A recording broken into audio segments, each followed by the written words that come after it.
Now, the next crypto asset I'd like to discuss is the crypto commodity.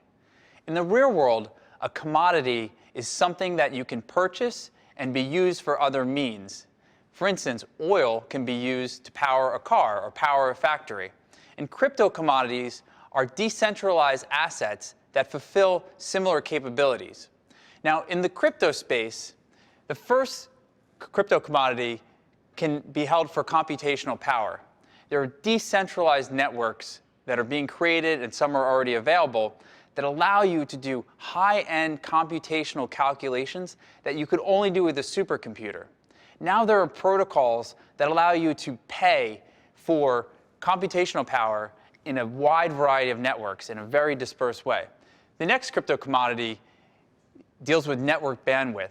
So there are protocols in development right now that will actually allow you to share networks among people.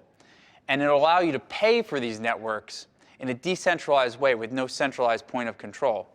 And lastly, there are crypto commodities for storage capacity. There are ways for you to compensate someone for using their storage in the cloud in a decentralized way where you don't need a centralized point of control.